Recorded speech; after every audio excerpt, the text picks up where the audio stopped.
আমরা যেখানে যাব, যেখানে উঠা বসা করব, সেখানে একটাই চর্চা যে একটা ডক্টরকে তার হসপিটালের মধ্যে খুন করে দেওয়া হলো, এখনো যারা যারা যুক্ত শাস্তি পাচ্ছে না কেন, এই নিয়ে চর্চা করতে হবে।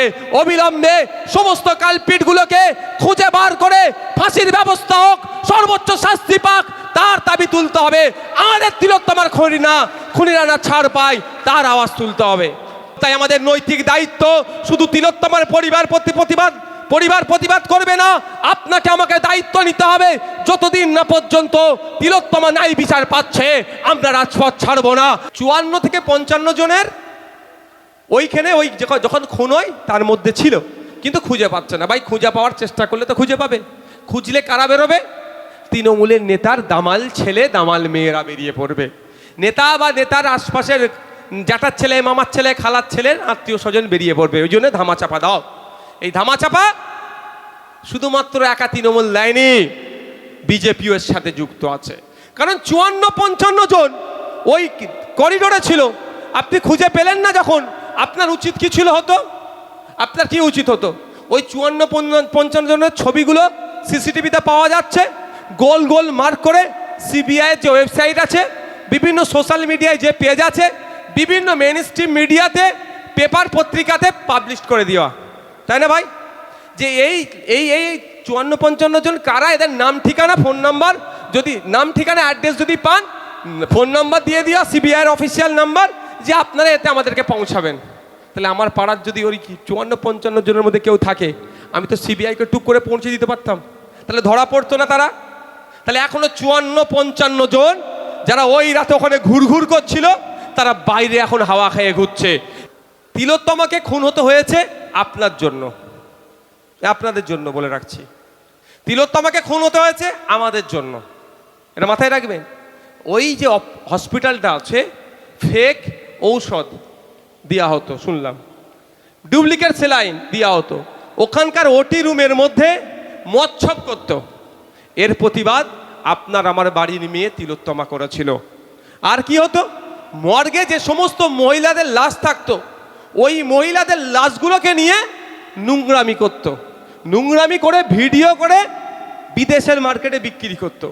এর প্রতিবাদ কে করেছিল? আপনার আমার বাড়ির মেয়ে তিলোত্তমা। আর কি হতো? ওখানে যে সমস্ত অনেক লাওয়ারিস লাশ হয় না, অ্যাক্সিডেন্ট মারা গেছে, খুঁজে পাওয়া যাচ্ছে না কেউ, ওই মর্গে থাকতো। তারপরে নির্দিষ্ট টাইমের পরে সিস্টেমে যেটা হতো, ওরা ওই লাওয়ারিস লাশকে বিক্রি করে দিত। তৃণমূলের লেভেল বুঝতে পেরেছেন তো? তৃণমূলের সাথে যুক্ত এরা লাশকেও ছাড়ছে না, মৃত লাশকেও বিক্রি করে দিত।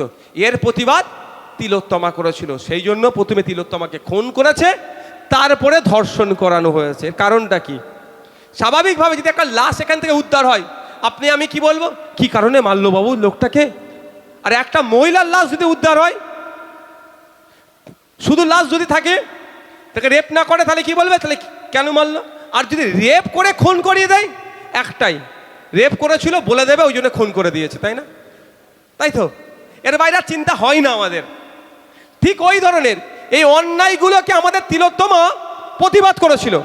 তিলোত্তমাকে প্রথমে খুন করেছে, তারপরে ধর্ষণ এই জন্যই করানো হয়েছে, কেউ না ভাবে যে কেন খুন করলো, সকলেই যাতে ভাবে ওই ছেলেটি বা আরও কেউ থাকতে পারে, তারা ধর্ষণ করার পরে খুন করে দিয়েছে। মানে আমাদের মাথা থেকে এটা সরিয়ে দিচ্ছিল। যাক, তিলোত্তমাকে খুন করেছে রাজ্য সরকার, ওই খুনিদেরকে বাঁচানোর জন্য কত তৎপরতা দেখিয়েছে আমরা দেখেছি।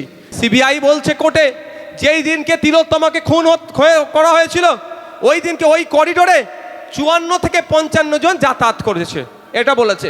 কিন্তু ওই 54-55 জনকে সিবিআই খুঁজে পাচ্ছে না। হতে পারে দিল্লি থেকে এসেছে, নাও খুঁজে পেতে পারে, কিন্তু খোঁজার তো চেষ্টা কি করেছে সিবিআই? আমি বলছি সিবিআই খোঁজার চেষ্টা করেনি। আমি যদি ভুল বলি, বিজেপি তো আমার বিরুদ্ধে মামলা করবেই, তৃণমূলও কিন্তু ছাড়বে না, এটা মাথায় রাখুন। তিলোত্তমা আমাদের জন্য খুন হয়েছে, ঠিক আমরা যেমন এখানে বসে আছি 42 দিন, মালেক ভাই প্রায় 80 দিন জেল খেটেছে, আমাদের নিজের স্বার্থের জন্য নয়, আপনাদের জন্য। রুটি কথা বলেছিলাম, শিক্ষার দাবি ছিল, স্বাস্থ্যের দাবি ছিল, মানুষের মৌলিক অধিকারের কথা বলেছিলাম, সম্প্রীতির কথা বলতাম, ঐক্যের কথা বলতাম, হিন্দু মুসলমানের মধ্যে যাতে কমিউনাল হারমোনি গড়ে ওঠে তার কথা বলতাম। এটাই ছিল আমাদের অপরাধ। শুভেন্দু অধিকারী বলছে হিন্দু হিন্দু ভাই ভাই, বেশ ভালো কথা।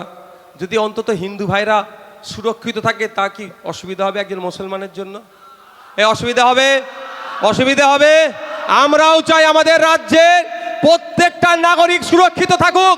যদি আমার রাজ্যে হিন্দু ভাইরা বেশি সুরক্ষিত থাকে, আমি একজন রাজনৈতিক নেতা হিসাবে আমার নিজস্ব ধর্মীয় পরিচয় আছে, সেই জায়গায় দাঁড়িয়ে বলছি নওশাদ সিদ্দিকী এগ্রি করবে আমার হিন্দু ভাইরা আমাদের রাজ্যে বেশি প্রোটেক্ট থাকুক। তাই চাই, অসুবিধা হবে? প্রত্যেক নাগরিক প্রোটেক্ট থাকুক, প্রোটেকশনের মধ্যে থাকুক। যদি হিন্দু ভাইরা থাকে আর একটু বেশি, কোনো অসুবিধা নাই। কিন্তু প্রশ্ন আমার এখানে, হিন্দু হিন্দু ভাই ভাই, ভোট মিটলে বলবার বলা যাবে না কথাটা, না? বুঝতে পেরে গেছেন তো কি বলতে চাইছি? বুঝে গেছে? আমি বলতে লাগবে না, বুঝে গেছেন তো? ঠিক হচ্ছে, ওরা ভাবে উত্তরপ্রদেশে হিন্দু হিন্দু ভাই ভাই, আর ভোট মিলে গেছে দলিতকে ধরে ও তালে তাল মিলিয়ে হলে বুঝতে পারছেন? ভোটের সময় হিন্দু হিন্দু ভাই ভাই ছিল, এটা মাথায় রাখবেন। তিলোত্তমাকে কেন খুন হতে হলো আপনারা দেখেছেন? ধর্ষণ করে খুন করেছে, এটা বলেছে তো। আমি হিন্দু হিন্দু ভাই ভাই প্রসঙ্গটা আনলাম এই জন্যই, আমরা ধর্ম নিয়ে ভাবি না, প্রতিবাদ আমরা করি, তিলোত্তমার জন্য প্রতিবাদ করি, আজকেও প্রতিবাদ হচ্ছে, তাই না? আমরা প্রচুর র্যালি করেছি, অনেক প্রতিবাদ সভাও করেছি, কলকাতাতেও করেছি, তার বাড়িতে গিয়েছি। কিন্তু তিলোত্তমার ধর্মীয় পরিচয়টা কি ভাই বলুন? মুসলমান কি? শুভেন্দু অধিকারী যাদেরকে ভাই ভাই করছে তার মধ্যে পড়ে। তাহলে সিবিআই মামলাটা দেখছিল, তার আগে আসা যায় ছোট্ট করে বলি কেন খুন হতে হলো। না তিলোত্তমা হিন্দু বলে প্রতিবাদ করবেন না? হ্যাঁ, এইটাই তো না হয়ে যায়, একদম ওই বিজেপি তৃণমূলের পাল্লায় পড়ে যাবেন না। ধর্ম দেখে প্রতিবাদ ও ধ্বংসের আলামত, বুঝতে পারছেন? এরা চাইছে বিজেপি তৃণমূল আজকে আলাদা করতে পারলেই তো ওদের লাভ। প্রশ্ন তুলবে তো পারবে হবে তখন তো, যে বাসন্তীর ব্লক হসপিটালের অবস্থা তো খারাপ কেন, বাসন্তীর শিক্ষা প্রতিষ্ঠানগুলোর অবস্থা খারাপ কেন, এইসব বলতে হবে না আলাদা রাখলে। আর যত হিন্দু মুসলমান কাছে আসবে, রাম রহিম এক হয়ে, সরস্বতী ফতেমা এক হয়ে আন্দোলনে নামবে। এটা বিজেপিও চায় না, তৃণমূলও চায় না, মাথায় রাখবেন। আপনারা যত বিভেদ করবেন তত বিজেপি তৃণমূলের লাভ, আর সাধারণ মানুষ এলাকার হিন্দু মুসলমান নির্বিশেষে তাদের ক্ষতি হবে। এবার আপনারা কোনটা গ্রহণ করবেন সেটা সম্পূর্ণ আপনাদের উপরে ছেড়ে দিলাম আমি। এটা পশ্চিমবঙ্গ, কিন্তু দুর্ভাগ্য পশ্চিমবাংলার ক্ষমতার মসনদে যাকে আমরা বসিয়ে রেখেছি, সে চায় না পশ্চিমবাংলার মধ্যে ধর্মীয় যে উন্মাদনা ছড়িয়ে দেওয়ার চেষ্টা হচ্ছে সেটা বন্ধ করা হোক। সে চায় না এখানকার হিন্দু মুসলমান নির্বিশেষে শান্তির সাথে থাকুক, সে কোনোদিন চাইছে না। তা না চাওয়ার ফলে আমি বলছি, উদাহরণ কয়েকটা দিচ্ছি। কয়েকটা বিজেপির নেতা যেভাবে হিন্দু মুসলমানের মধ্যে ঐক্য বিনষ্ট করার জন্য বাজে বাজে মন্তব্য করছে, কারো বিরুদ্ধে মমতা ব্যানার্জির সরকারের আমলে রাজ্য প্রশাসন ব্যবস্থা গ্রহণ করেছে? বলুন আপনারা, কেন করেনি? ব্যবস্থা গ্রহণ করলেই তো সমস্যার হবে না, আর সমস্যা না হলে বিজেপি আর তৃণমূল রাজনৈতিক ফায়দা নেবে কিভাবে? আজকে এই সমাজে যত বিশৃঙ্খলা, বৈষম্য, হিংসা, মারামারি, খুনোখুনি, দুর্নীতি সবটাই আজকে সমাজে ছেয়ে যাচ্ছে। তাই সময় আমাদের সংবিধান পরিচালনার দায়িত্ব আপনাকে আমাকে কাঁধে তুলে নিতে হবে। শুধুমাত্র লিডার তৈরি করে পার্লামেন্টের মধ্যে পাঠানো, আইনসভার মধ্যে পাঠানো হলে হবে না। আপনাকে আমাকে তৈরি হতে হবে, আপনাকে আমাকে পৌঁছাতে হবে। যেখানে আইন তৈরি হচ্ছে সেখানে দাঁড়িয়ে বলতে হবে, আমার হিন্দু দলিত ভাইয়ের চাকরির কোটাতে কেন চাকরি চুরি হচ্ছে, সে আওয়াজ একজন আপনাকে আমাকে তুলতে হবে। যেখানে আইন তৈরি হয় সেখানে গিয়ে বলতে হবে, ফেক ST/SC সার্টিফিকেট দিয়ে অরিজিনাল যারা ST/SC কমিউনিটির মানুষ তাদেরকে ডিপ্রাইভ করা হচ্ছে।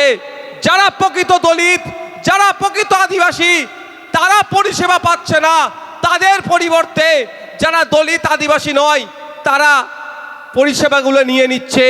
এর বিরুদ্ধে কড়া আইন করতে হবে, যেখানে সেটা হচ্ছে আইনসভা। সেই আইনসভার মধ্যে দাঁড়িয়ে আপনাকে আমাকে চিৎকার করতে হবে, আইনসভার মধ্যে আপনাকে আমাকে পৌঁছাতে হবে, আইনসভার মধ্যে গিয়ে আওয়াজ তুলতে হবে। পশ্চিমবাংলার যে সমস্ত মন্দিরের সম্পত্তিগুলো এই তৃণমূলের আমলে লুট হয়েছে, অবিলম্বে ফিরিয়ে আবার মন্দিরে দিতে হবে। এ আওয়াজ আপনাকে আমাকে তুলতে হবে। আইনসভার মধ্যে তাকে পাঠাতে হবে, যে আইনসভার মধ্যে দাঁড়িয়ে কেন্দ্র সরকারের নিয়ে আসা এই আইনের প্রবলভাবে বিরোধিতা করবে। এবং শুধুমাত্র এই আইন মুসলমানদেরকে দুর্বল করছে সেটা নয়, সংবিধানের উপরে আঘাত দিচ্ছে। বাবা সাহেব আম্বেদকর অক্লান্ত পরিশ্রম করে যে সংবিধান আমাদেরকে উপহার দিয়েছিল, আজকে কিছু বর্বরের দলেরা, যেটা জ্যোতিবাবুর ভাষায় যাদেরকে বর্বর বলেছিলেন, তারা বাবা সাহেব আম্বেদকরের এই পরিশ্রমকে বৃথা করার চেষ্টা করছে। আমাদের প্রাণের যতক্ষণ শরীরে যতক্ষণ প্রাণ থাকবে, সংবিধান নিয়ে যারা ছেড়কার করবে, বাবা সাহেব আম্বেদকরের উপরে যারা আগুন তুলবে, তাদের বিরুদ্ধে লড়াই চালিয়ে যেতে হবে। শুধু মাঠে ময়দানে লড়াই নয়, এই লড়াইটা মাঠে ময়দানে যেমন হবে, আইনসভার মধ্যে ঢুকেও লড়তে হবে। আর না হলে কি হবে? এই মন্দিরের সম্পত্তি চুরি হবে, মসজিদের জায়গা বিক্রি হয়ে যাবে। মন্দির কমিটি কিছু বলতে গেলে, মসজিদ কমিটি কিছু বলতে গেলে ধরে মিথ্যা কেস দিয়ে জেলে ভরে দেবে। হচ্ছে না? শুধু কি মসজিদের জায়গা রক্ষা করবে নাকি? প্রকৃত মানুষ যে হবে, মন্দির মসজিদ কবরস্থান শ্মশান দেখতে যাবে না। যার উপরে অন্যায় নেমে আসবে, তার পাশে থেকে অন্যায়কারীর বিরুদ্ধে সর্বোচ্চ দিয়ে লড়াই করবে। তাই তো নাকি ভাই?